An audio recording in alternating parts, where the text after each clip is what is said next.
शिक्षा राज्य मंत्री इंदर सिंह परमार ने दी सुजालपुर को सौगात। 3.5 करोड़ की लागत से बनेगा सिविल अस्पताल। शासकीय सिविल अस्पताल का किया जाएगा निर्माण। शाहजहांपुर जिले के भतरावदा गांव में तेज रफ्तार से आ रही कार सड़क किनारे बने कुएं में गिरी। कार में सवार 2 लोगों की मौके पर हुई मौत। किसी वैवाहिक कार्यक्रम से लौटकर घर जा रहे थे। सरगुजा में आत्मरक्षा प्रशिक्षकों ने कलेक्टर को सौंपा ज्ञापन। स्थानीय प्रशिक्षकों को रोजगार देने की मांग। कहा बाहरी संस्थाओं से ना करना।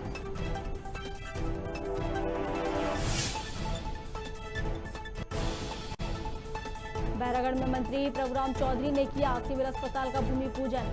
12 करोड़ की लागत से बनेगा सिविल अस्पताल। मौके पर स्थानीय विधायक रामेश्वर शर्मा रहे मौजूद।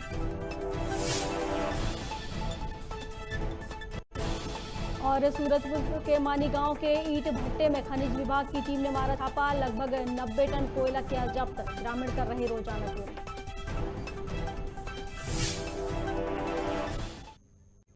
नमस्कार, खबर भारत देख रहे हैं आप। मैं हूं आपके साथ प्रियंका। चलिए बढ़ते हैं खबरों की ओर। संत हिरदाराम नगर के सिविल अस्पताल में आधुनिक मैटरनिटी इकाई के निर्माण का मंत्री डॉक्टर प्रभुराम चौधरी द्वारा भूमि पूजन किया गया। बता दें 12 करोड़ की लागत से मैटरनिटी इकाई का निर्माण किया जाएगा। इस अवसर पर क्षेत्रीय विधायक रामेश्वर शर्मा ने कहा कि वर्तमान में सिविल अस्पताल बैरगढ़ 100 बिस्तरी क्षमता के साथ संचालित हो रहा है, लेकिन क्षेत्र की बड़ी आबादी की आवश्यकता को देखते हुए वहां 120 बिस्तरी मैटरनिटी विंग स्थापित की जानी है, जिससे गर्भवती महिलाओं को प्रसूति सेवाओं का लाभ। 120 बिस्तरी नवीन मैटरनिटी विंग का निर्माण हेतु प्रशासनिक स्वीकृति राष्ट्रीय स्वास्थ्य मिशन के माध्यम से जारी कर 11 करोड़ 38 लाख स्वीकृति दी गई है। निर्माण कार्य हेतु 24 माह की समय सीमा निर्धारित की गई है। अब ऐसी कोई भी बात होगी उसको आप बताएं, उसको सबको ठीक किया जाएगा। अगर कभी कोई एम्बुलेंस कोई खराब हो गई या क्या हो गया उसको सबको साहब गांधीनगर में भी सिविल अस्पताल बनाने की बात कही गई थी। धीरे धीरे सब होगा। देखिए बैरागढ़ में भी हो रहा है और जहाँ भी जैसी आवश्यकताएं होंगी स्वास्थ्य के क्षेत्र में पूरा मध्य प्रदेश में हम लोग काम कर रहे हैं। सिविल अस्पताल संत हिरदाराम नगर में आदरणीय मंत्री प्रभुराम चौधरी जी जो हमारे स्वास्थ्य मंत्री हैं, मध्य प्रदेश शासन के लोकप्रिय मंत्री हैं, उनके नेतृत्व में, उनके मुखातित्व में यहाँ पर 12 करोड़ रुपए की लागत से नवीन भवन के भूमि पूजन इस अवसर पर हुआ है। माननीय मंत्री जी ने जैसा बताया कि मध्य प्रदेश में आदरणीय शिवराज जी के नेतृत्व में, आदरणीय देश में नरेंद्र मोदी जी के नेतृत्व में स्वास्थ्य सुविधाओं को और बढ़ाया जा रहा है, गाँव तक विस्तार हो रहा है। और ये सिविल अस्पताल केवल संत हिरदाराम नगर के ही मरीजों का इलाज नहीं करता था, बल्कि इससे आसपास लगे हुए। सुजालपुर के विधायक और मध्य प्रदेश शासन के शिक्षा राज्य मंत्री इंदर सिंह परमार ने क्षेत्र के शहरवासियों को एक और सौगात दी है। शहर में सिटी मंडी के बीच एक और शासकीय सिविल अस्पताल का निर्माण किया जाएगा। ECRP2 योजना की मदद से 50 बिस्तरी फील्ड अस्पताल के निर्माण के लिए 3 करोड़ 50 लाख रुपए की राशि स्वीकृत की गई है। प्रदेश के मुख्यमंत्री शिवराज सिंह चौहान और स्वास्थ्य मंत्री प्रभुराम चौधरी के साथ जिले के प्रभारी मंत्री ब्रजेंद्र सिंह यादव का आभार व्यक्त करते हुए समस्त विधानसभा क्षेत्र वासियों ने स्कूल शिक्षा मंत्री इंदर सिंह परमार को इस सौगात के लिए धन्यवाद दिया और उनका आभार व्यक्त किया।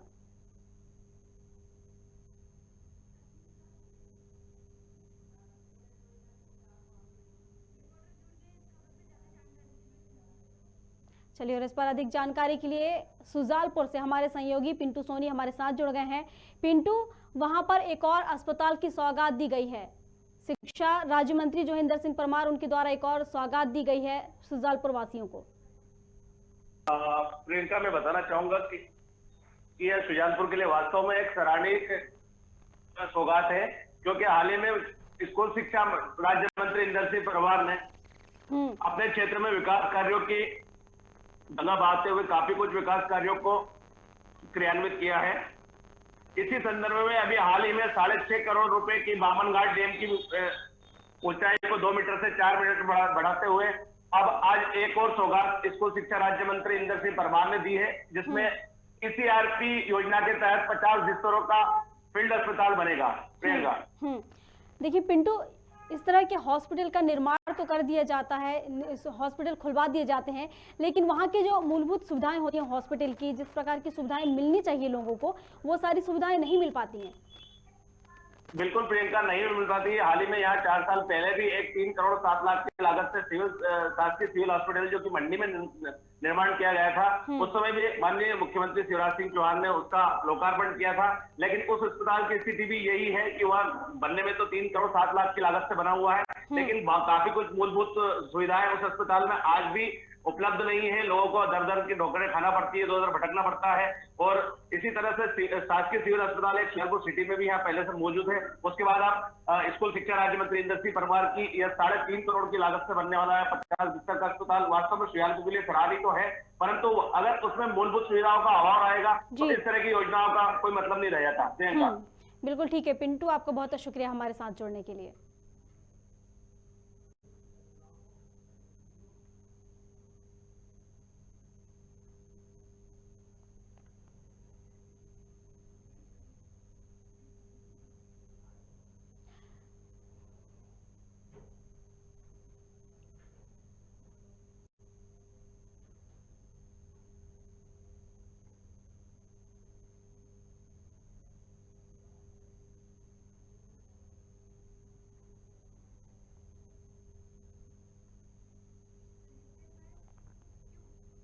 चलिए अगली खबर की ओर बढ़ते हैं।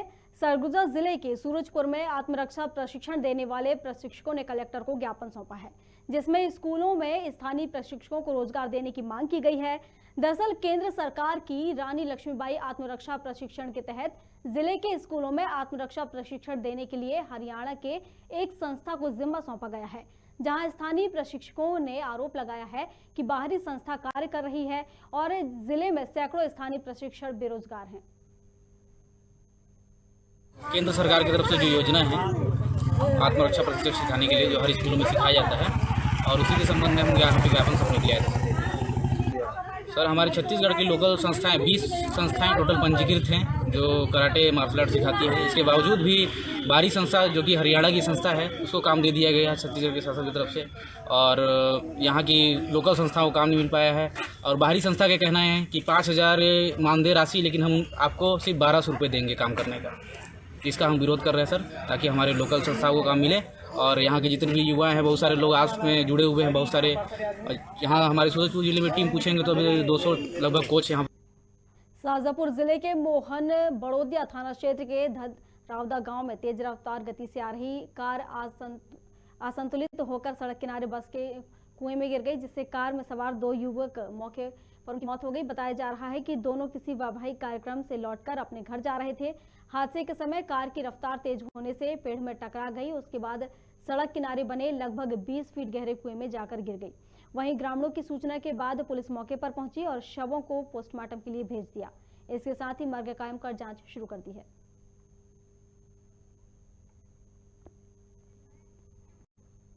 सूरजपुर के मानीगांव में स्थित ईंट भट्टे में खनिज विभाग की टीम ने लगभग 90 टन कोयला संदिग्ध हालत में जब्त किया है। दरअसल SECL रेहर कोयला खदान से रोजाना ग्रामीणों द्वारा कोयला की चोरी कर ईंट भट्टों में खपाने की बात सामने आ रही थी, जिसको लेकर SDM के साथ खनिज अधिकारी ने ईंट भट्टे में दबिश दी, जहां लगभग 90 टन कोयला जब्त किया गया है। अब जांच की जा रही है। वहीं खनिज अधिकारी ने बताया कि मौके से ईंट भट्टा संचालित उन्होंने बताया कि वहां पर जो भट्टा संचालक था वहां से नदारद था, ऐसे में कोयला की जब्ती कर जांच जारी कर दी गई है। SDM साहब के माध्यम से मिली और SDM साहब भी खुद हमारे साथ जांच में गए। सूचना ये थी कि वहाँ पे अवैध तरीके से कोयला भंडार करके डंप करके रखा गया है। उस पर हम लोग जांच किए। जांच में ये पता चला कि कोयला का डंप किया गया है। ये हंसलाल रजवाड़ी की एक भट्टा है, उस भट्टे में कोयला अवैधानिक तरीके से डंप पाया गया, जिसको हम लोगों ने जब्ती किया और प्रकरण अभी प्रक्रियाधीन है। उस पर आगे की प्रकरण अभी। चलिए अगली खबर की ओर बढ़ते हैं। भारतीय जनता पार्टी के पिछड़ा वर्ग मोर्चा के प्रदेश अध्यक्ष भगत सिंह कुशवाहा के साथ बीते दिनों घटना में दुर्घटनाग्रस्त हो गए थे, जिसके बाद उनके स्वास्थ्य के हालचाल जानने के लिए बीजेपी के कई नेता उनके घर पहुंचे। वहीं उनकी कुशलता जानने के लिए कृषि मंत्री कमल पटेल उनके घर पहुंचे और हालचाल जाना। इस दौरान खबर भारत के संवाददाता ने कृषि मंत्री से चर्चा के दौरान स्वामित्व योजना के बारे में भी बताया। प्रिय छोटे भाई और पिछड़ा वर्ग मोर्चे के प्रदेश अध्यक्ष भगत सिंह कुशवाहा जी से मिलने आए, उनके हालचाल लेने। एक प्रवास पे जा रहे थे, वो दुर्घटना हो गई थी उनकी गाड़ी और उसमें बहुत खतरनाक दुर्घटना हुई, लेकिन सबकी दुआओं से और ईश्वर के मां नर्मदा की कृपा से वो सुरक्षित है और उनका स्वास्थ्य लाभ देखने आए थे। और हम ईश्वर से प्रार्थना करते हैं कि जल्दी से लोग स्वस्थ हों और फिर से पिछड़े वर्ग की आवाज और संगठन को मजबूत करने में रात दिन लगे रहते हैं हम, और इसलिए उनको शुभकामनाएं देना, उनका स्वास्थ्य लाभ देखने आए। जी। और इसके अलावा मैं ये पूछना चाहूँगा आपसे, जो स्वामित्व योजना है उसमें हर जिले में पहला बनने वाला है अपना, तो उसके बारे में आपका क्या है? बनने वाला नहीं, बन गया है।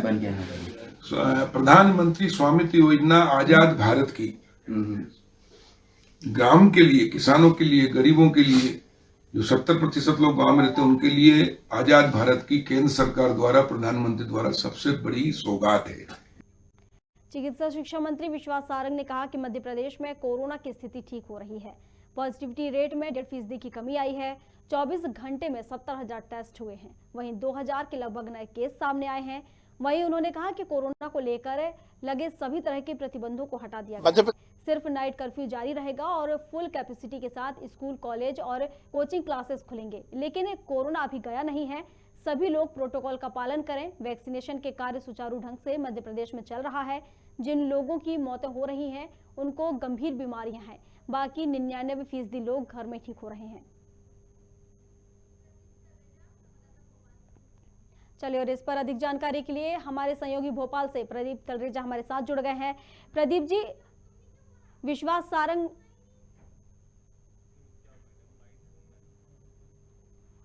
केस आए हैं। अब टोटल मिलाकर मध्य प्रदेश में लगभग 19,000 एक्टिव केस हैं। मध्य प्रदेश में लगातार कोरोना की स्थिति ठीक हो रही है। हमारा पॉजिटिविटी रेट लगातार घट रहा है।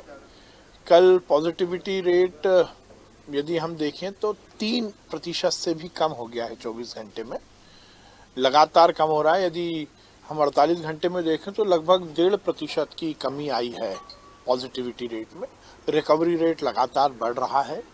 24 घंटे में हमने लगभग 70,353 कोरोना के टेस्ट किए, जिसमें 2,000 के लगभग हमारे पॉजिटिव केस आए हैं। अब टोटल मिलाकर मध्य प्रदेश में लगभग 19,000 एक्टिव केस हैं।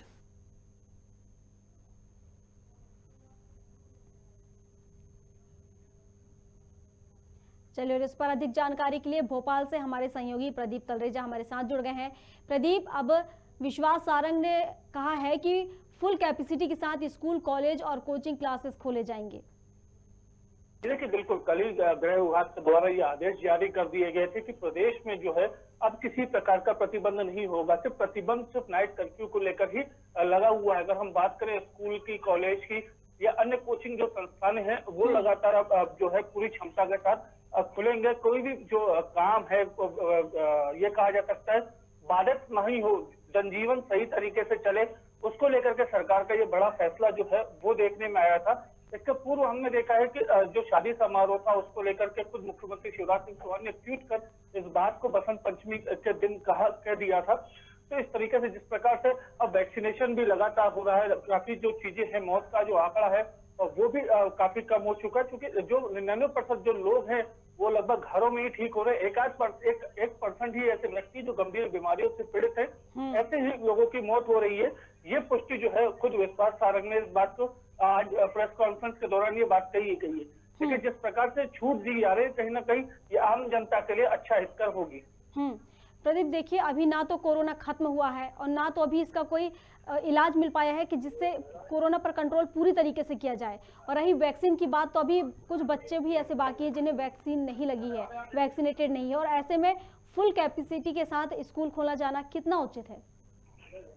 देखिए, अब प्रदेश के अंदर अगर हम वैक्सीन की बात करें तो लगभग जो 90% के आसपास जो है वो प्रथम और दूसरी डोज लगभग लग चुके हैं। और लगातार जो 15 से 17 जो साल के जो बच्चे हैं उनको भी वैक्सीनेशन का काम जोरों पे शुरू हो चुका है। लगभग कई जो बच्चे हैं उसमें अपना प्रथम डोज कंप्लीट करके अब लगभग 50% से ज्यादा जो है वो दूसरी डोज भी ले चुके हैं। अब जो बात हम उन बच्चों की कर रहे हैं जो पहली से लेकर के 6वीं के आसपास जाते हैं, लगभग 11 साल के उम्र तक के बच्चों का जो वैक्सीनेशन अभी जो रुका हुआ है, उसको लेकर भी केंद्र सरकार के द्वारा ये बात कही गई थी कि जिन बच्चों का वैक्सीनेशन नहीं हो पाया है, मतलब ये है कि 15 साल से कम उम्र के जो बच्चे हैं उनको भी जल्दी वैक्सीनेशन लगा दिया जाएगा। तो ऐसे में कहीं ना कहीं सरकार द्वारा ये प्रयास किए जा रहे हैं कि जो ज्यादा से ज्यादा लोगों को वैक्सीनेशन का लाभ मिल सके, ताकि आने वाले समय में जो कोरोना का खतरा है वो कहीं ना कहीं कम होता देखा जाए।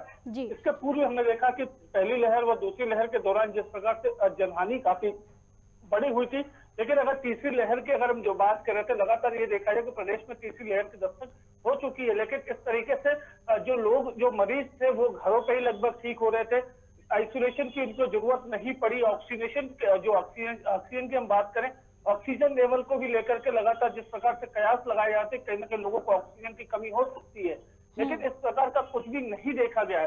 तो ये माना जा सकता है कि जो वैक्सीनेशन थी कहीं ना कहीं वो कारगर साबित हुई है। और ऐसे में सरकार जिस प्रकार से लगातार ये बात कर रही थी कि जो वैक्सीन है वो कहीं ना कहीं कारगर साबित हो गई, और वो चीज देखने में आ रही है। तो ऐसे में जिस प्रकार से ये माहौल है, तो आने वाले समय में भी जो है ये कहा जा सकता है जो और जो अभी जो पाबंदियां लगी वो भी धीरे धीरे खत्म कर दी जाएंगी। प्रदीप, देखिए कोरोना के बीच में फुल कैपेसिटी के साथ स्कूल खोला जा रहा है, तो स्कूल संचालकों को किस तरह के निर्देश दिए गए हैं इसको लेकर? देखिए, स्पष्ट है कि जिस प्रकार जब पहले भी स्कूल खोले गए थे उस समय ये निर्देश दिए गए थे कि जो बच्चे हैं वो मास्क लगातार अपना पहन के, सोशल डिस्टेंसिंग का पालन उनको करना पड़ेगा। ये तमाम जो चीजें हैं वो अभी भी जो है लागू हैं, और ऐसे में इस प्रकार के जो समझाइश है वो भी अभी तक स्कूल प्रबंधन को दी गई है, और लगातार इस प्रकार के जो नॉर्म्स है उनको फॉलो करने की बात भी प्रशासन के द्वारा कही गई है। चलिए ठीक है प्रदीप, आपका बहुत शुक्रिया हमारे साथ जुड़ने के लिए।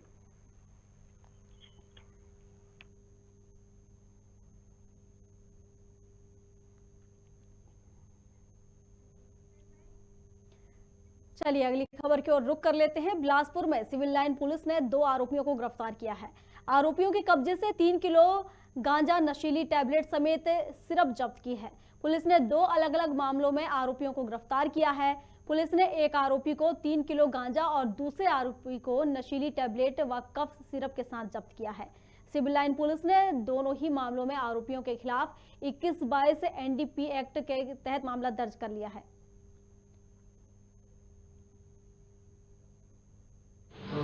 जिले के वरिष्ठ पुलिस अधीक्षक महोदय अन्य वरिष्ठ अधिकारियों के द्वारा नशे के विरुद्ध प्रभावी कार्रवाई करने के निर्देश दिए गए थे।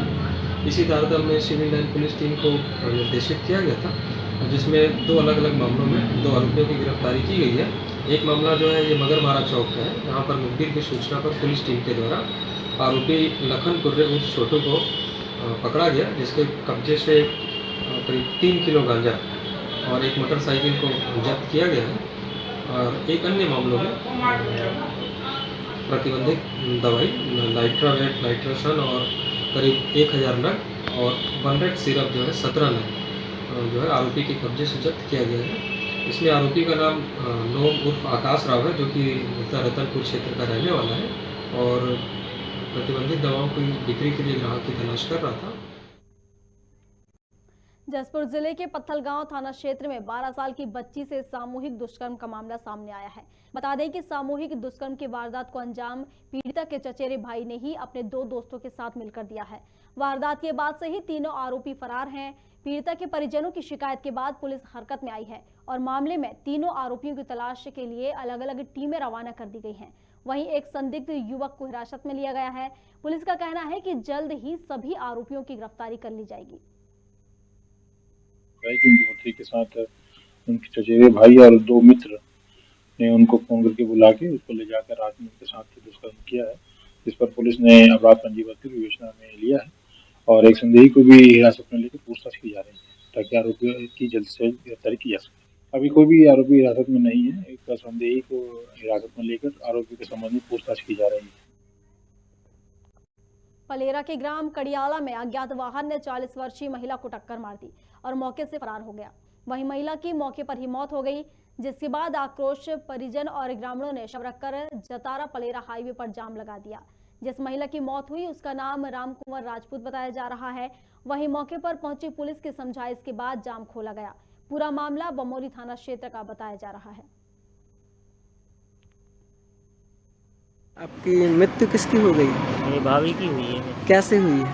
ये गाड़ी वाला बोलेरो वाला को नहीं देते गया है, उसमें वही 5-5:30 बजे के करीब। सुबह की घटना है? हाँ, सुबह की। अच्छा, अज्ञात वाहन से? अज्ञात वाहन से हो गई है, लेकिन उनका पता नहीं है कहाँ का है वो। तो अब इस पर आपने कोई शिकायत दर्ज की हुई? जी हाँ, पुलिस वालों को भी फोन लगाया था, लेकिन वो आए नहीं अभी टाइम पर। हाँ, और अभी तक भी नहीं आए। पोस्टमार्टम के लिए भी हम अस्पताल में बैठे हैं, वो अभी आए नहीं है। अब उनका क्या कहना है? अब वो बोल रहे हैं कि आ रहे हैं, कुछ पता ही नहीं पड़ रहा है कि आ रहे हैं कि नहीं आ रहे हैं। अच्छा, अभी कोई भी आश्वासन नहीं दिया गया? नहीं, अभी आए नहीं है। जब आ जाएंगे तो वही बोलेंगे कि क्या करना है।